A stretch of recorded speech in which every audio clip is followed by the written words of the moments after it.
Buongiorno, le principali notizie. A Palermo in una sparatoria gammizzato un uomo che si presenta da solo in ospedale. A Catania badante rubava gioielli e denaro in casa di un'anziana che accudiva da anni. La figlia della vittima si accorge dei furti e la denuncia. Sbarcati a Creta gli attivisti della flottiglia bloccati dai soldati israeliani, fra loro anche un giovane di Belpasso. Si apre una voragine al lungomare di Trapani, rimane incastrato un mezzo delle pulizie e scoppia la polemica. 2 siciliani a Hollywood, una coppia di creatori di gioielli d'arte, interpretano se stessi nel sequel del Diavolo veste Prada in questi giorni nelle sale. Calcio, il Palermo chiude il campionato al Barbera con una vittoria in rimonta, ha battuto 3-2 il Catanzaro. Serie C verso i play-off, il Catania attende il sorteggio del 14 maggio per conoscere il suo avversario, intanto spera di recuperare alcune pedine importanti.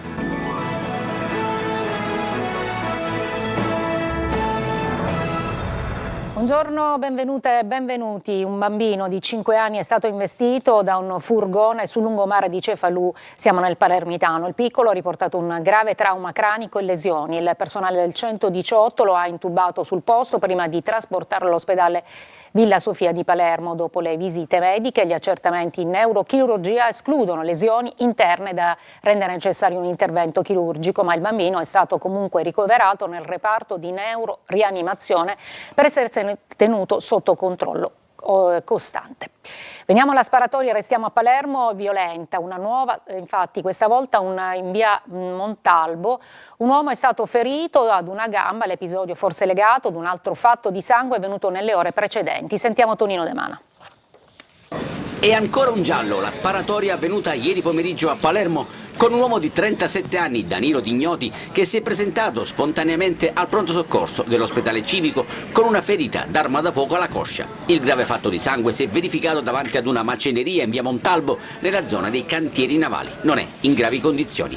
Per ricostruire la dinamica, gli uomini della squadra mobile e quelli della scientifica hanno acquisito le immagini dei sistemi di videosorveglianza della zona e in particolare quelle piazzate davanti ai negozi di via Montalbo. Ho sentito 3 colpi di pistola, sembravano botti di Capodanno, ha riferito una donna che abita nel quartiere. Secondo i primi accertamenti, la sparatoria sarebbe collegata ad un altro episodio violento accaduto la notte precedente, poco distante, in via Don Minzoni, dove sono stati esplosi 30 colpi d'arma da fuoco contro alcune abitazioni ed un'auto. Sempre la scorsa notte, ma non ci sarebbe alcun nesso con gli altri 2 fatti, colpi d'arma da fuoco sono stati sparati allo Zen 2 nella zona di via Pensabene contro un'auto parcheggiata.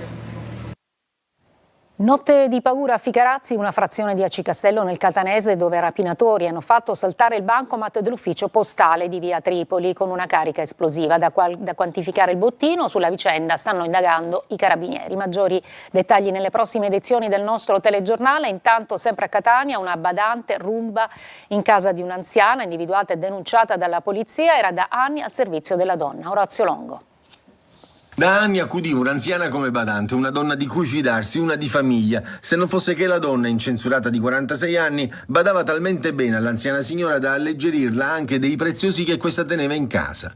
Le indagini condotte dagli agenti di Borgogna a Catania sono scaturite dalla denuncia presentata dai figli della donna, dopo aver notato nel tempo la mancanza di diversi oggetti custoditi nella casa della loro madre. I poliziotti hanno accertato che la badante, approfittando della fiducia e della libertà di azione che aveva, era riuscita a impossessarsi di svariati beni dell'anziana, tra cui monili in oro e argento, brillanti, orologi, per un valore di diverse migliaia di euro. La badante infedele aveva agito sapendo di potersi muovere nelle stanze dell'appartamento senza particolari difficoltà, lavorando all'interno della casa quotidianamente. In un'occasione, dopo aver sottratto le copie delle chiavi di casa della figlia dell'anziana, era riuscita a intrufolarsi dentro l'abitazione, facendo anche in questo caso razzia di tutto ciò che aveva voluto. Perquisita la casa della badante, è stata ritrovata gran parte dell'area furtiva, nascosta in un comodo della stanza da letto. L'intero bottino è stato recuperato, mentre la badante è stata deferita all'autorità giudiziaria per il reato di furto aggravato.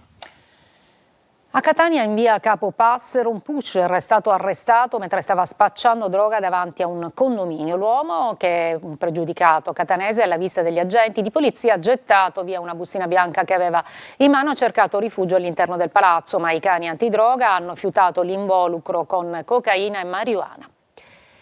Ci occupiamo della Sumut Flottiglia perché sono sbarcati a Creta gli attivisti diretti a Gaza, ma come sapete bloccati dall'esercito israeliano. Tra loro c'è anche un giovane di Belpasso. Sentiamo Luca Ciliberti. Blitz della Marina israeliana contro la flottiglia a largo di Creta, a 600 miglia dalle coste di Gaza. Intercettate 21 delle 58 imbarcazioni, arrestati 175 attivisti, tra i quali 23 italiani, prima trasferiti su una nave militare, poi sbarcati in Grecia dopo le proteste internazionali. Tra gli italiani a bordo c'era anche un attivista di Belpasso, Dario Alfredo Chiantello. Abbiamo sentito i genitori. Le notizie che abbiamo sono che l'hanno sbarcato a Creta. Che li hanno imbarcato su 4 autobus di tutti, il resto non sappiamo niente, abbiamo parlato col consolato, ci hanno detto solo questo. Ma voi con lui vi siete sentiti? No, io mi sono sentito davanti ieri sera alle 10, dopodiché alle 4 di mattina, perché ho guardato sempre i messaggi, non rispondeva più. Cioè, ho capito già alle 4 di mattina che c'era qualche problema. Per esprimere solidarietà agli attivisti della flottiglia, da nord a sud Italia nel pomeriggio di ieri è partita una mobilitazione spontanea nelle piazze. Pensavamo che potessero, non sconfinare sulle acque internazionali e andare a fare quello che è stato un vero e proprio assalto da pirata, che ha visto il sequestro di 175 attivisti partiti dalle nostre coste pochi giorni fa. Profonda, il lungomare di Trapani è in ghiotte una spazzatrice, illeso il conducente ma è bufera e non solo. Tonino De Mana. Inghiottito da un'enorme voragine con le spazzole all'aria e incastrato nel cemento. Il 1° maggio a Trapani è un concentrato di stupore e polemiche, con un mezzo della pulizia delle strade finito letteralmente in buca a causa dell'improvviso cedimento di un tratto del Viale delle Sirene, luogo centrale simbolico della città, affacciato sul mare e quotidianamente frequentato da residenti e turisti. Secondo una prima ricostruzione, il cedimento dell'asfalto si è verificato in pochi istanti, sorprendendo l'operatore alla guida del veicolo che, a parte lo spavento, non ha subito però conseguenze fisiche. Un singolare incidente sul lavoro che ha suscitato preoccupazione e curiosità, tanto che per una volta gli obiettivi delle fotocamere sono stati rivolti tutti alla povera spazzatrice e non alle bellezze del litorale trapanese. Oltre all'indignazione via social non mancano le polemiche. Il consigliere comunale d'opposizione Maurizio Miceli parla di vergogna pubblica. Questa non è una buca, ha detto, ma il simbolo del fallimento di chi governa. Poteva esserci chiunque, un passante, un bambino. Oggi è andata bene, ma domani? Miceli rincara la dose e chiede le dimissioni del sindaco Tranchida. Per la cronaca sembra che la voragine sia stata causata dall'erosione, da qui la necessità di un monitoraggio di tutto il lungomare. Tra storia e natura, boom di visitatori al Parco della Neapolis a Siracusa, tra italiani e stranieri. Tra le meraviglie più fotografate c'è il Teatro Greco. Francesco Aloi. Abbiamo scelto questa località per festeggiare il 1° maggio e per stare tutti insieme, siamo un gruppo di Allianz. C'è chi approfitta del ponte del 1° maggio per scoprire il Parco della Neapolis. La prima volta che siamo qua siamo passati a vedere questo parco comunque storico, ci sta piacendo, quindi bello. Più di 20 ettari nel cuore di Siracusa, in uno dei quartieri della storica Pentapoli. L'occhio dei turisti cade qui, sul Teatro Greco, già pronto per l'inizio delle rappresentazioni classiche. Purtroppo tanti turisti restano delusi perché il teatro è in parte coperto di legno per farlo più comodo ai spettatori. Mi piacerebbe tantissimo e adesso probabilmente lo faremo per notare, per venire ritornare e vedere magari l'Iliade, chi lo sa. Il 1° maggio non è come il 25 aprile, almeno dal punto di vista meteo. Nuvole e vento in gran parte della Sicilia, ma alla gita fuori porta non si rinuncia. Abbiamo deciso di festeggiare il 1° maggio in onore dei lavoratori facendo un bel giro nella Grecia antica. A 2 passi dal traffico della città c'è tutto questo. Qualcuno lo chiama paradiso terrestre. Tra storia e natura è uno dei siti più amati e visitati dai turisti, ma anche dai siracusani. Una breve pausa, poi ci occuperemo ancora della crisi idrica nella provincia di Agrigento.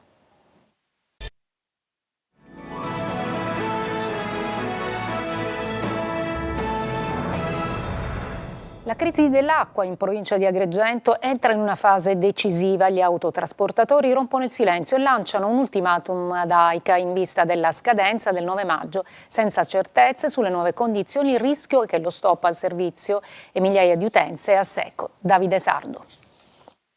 La tregua è finita e adesso il rischio è concreto. Cisterne vuote e rubinetti a secco. Gli autotrasportatori di acqua potabile della provincia di Agrigento rompono il silenzio e lanciano l'allarme. Servono ogni giorno città come Agrigento, Canicattì, Favara, Sciacca e Licata e parlano di una situazione ormai al limite. Al centro dello scontro la scadenza della convenzione con AICA fissata per il 9 maggio. Una data che preoccupa e che potrebbe cambiare tutto.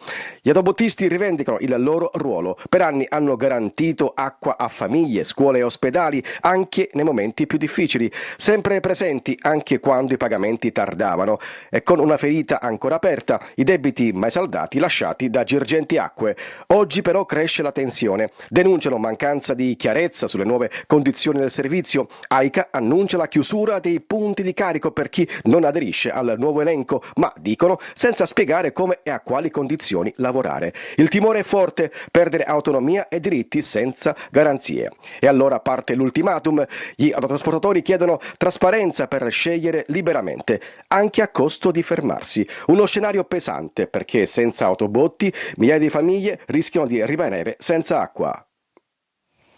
I designer di gioielli Paolo Longhitano e Federico Tomasello hanno conquistato il Gotha della moda, interpretato loro stessi all'interno del film cult, l'attesissimo seguito del Diavolo veste Prada, da poco uscito nelle sale. Eva Spampinato. Per caso ho un'allucinazione? Ciao Emily.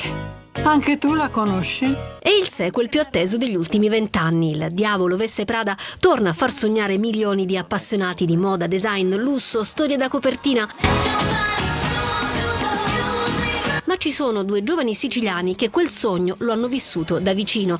Anzi, ci sono entrati con tutti i vestiti, vintage ovviamente. Arriva Donatella Versace, ti abbraccia e ti dice: Paolo, ciao, come stai? Tra moda, destino e creatività, la storia del designer di gioielli Paolo Longhitano e di Federico Tomasello brilla come l'alta gioielleria siciliana scelta per arricchire i già meravigliosi look del film. Da quel momento che ricevetti la mail da parte di Molly Rogers che richiedeva i miei gioielli, è stato un viaggio repentino, immediato, da Taormina a Catania per finire a New York. Come facevano tantissimi anni fa, ci portiamo i gioielli con noi e andiamo a New York. E poi il colpo di scena, degno di un finale couture. Una cena a Milano si trasforma in un cameo.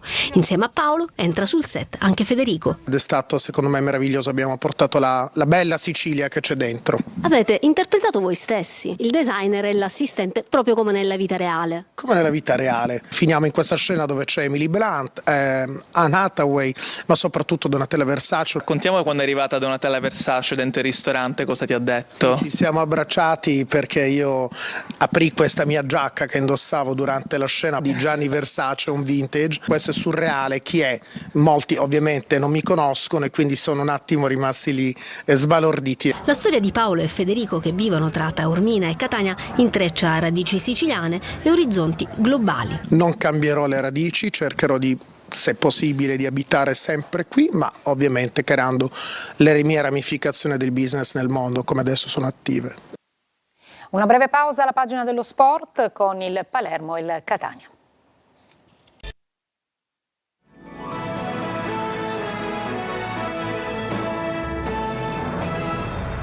Il Palermo, siamo al calcio, chiude il campionato alla Barbera con una vittoria in rimonta. Ha battuto 3-2 il Catanzaro nell'ultima gara casalinga della stagione regolare. La squadra di Pippo Inzaghi ottiene altri 3 punti, confermando uno straordinario ruolino interno di marcia. Marco Gullà.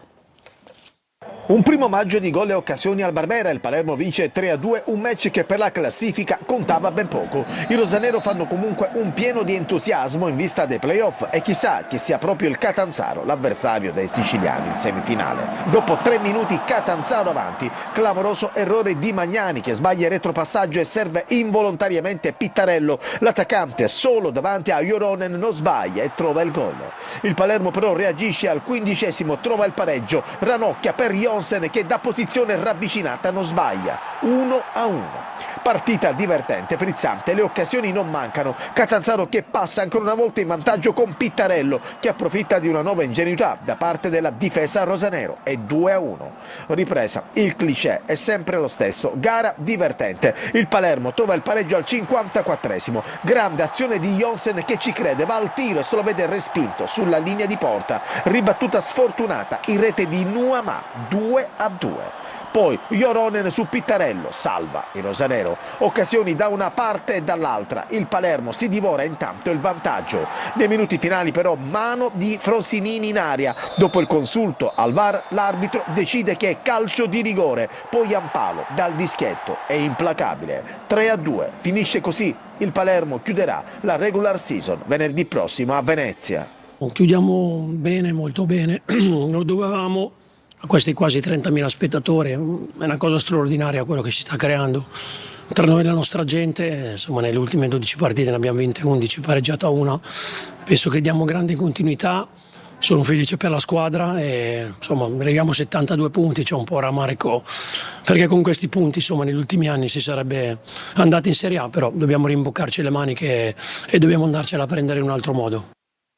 Verso i play-off il Catania attende il sorteggio del 14 maggio per conoscere il suo avversario e intanto spera di recuperare alcune pedine importanti. Tonino De Mana. Il 14 maggio il Catania conoscerà il suo avversario, il 17 lo affronterà in trasferta, 3 giorni dopo lo riceverà al Massimino con l'obiettivo di passare il turno per alimentare il sogno promozione. Nell'attesa il tecnico Mimmo Toscano spera che l'infermeria si svuoti il più possibile per avere più frecce all'arco in vista della lotteria dei playoff.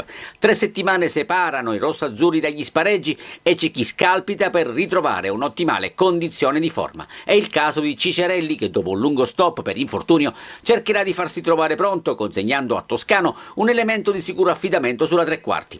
Un altro giocatore da recuperare è sicuramente Casasola, fermo ai box per un problema al bicipite femorale. L'argentino sta lavorando con cautela, seguito dallo staff medico e il suo ritorno, l'obiettivo è il 20 maggio, sarà fondamentale per dare dinamismo alle fasce. Sulla via del pieno recupero sono invece Donnarumma e Miceli che hanno saltato la trasferta di Caravaggio contro l'Atalanta Under 23 solo per precauzione. Tempi più lunghi per Corbari, atteso in campo per le eventuali semifinali, e Rolfini, quest'ultimo in fase di lenta ripresa. Da valutare infine le condizioni di Lunetta, jolly prezioso e capace di mettere a referto ben 9 reti. Il Catania, secondo in classifica, come detto, inizierà dal secondo turno della fase nazionale. Da testa di serie la squadra etnea non potrà affrontare le seconde classificate degli altri gironi, Union Brescia e Ascoli, né la migliore terza in Ravenna se supererà il primo turno nazionale, in alternativa Salernitana e Renate. Per approdare in semifinale basteranno 2 pareggi o una vittoria ed una sconfitta con identica differenza reti, visto che il Catania potrà contare sull'indubbio vantaggio del miglior piazzamento nella stagione regolare. È tutto per questa edizione, la prossima alle 14. Grazie per l'ascolto e buona giornata.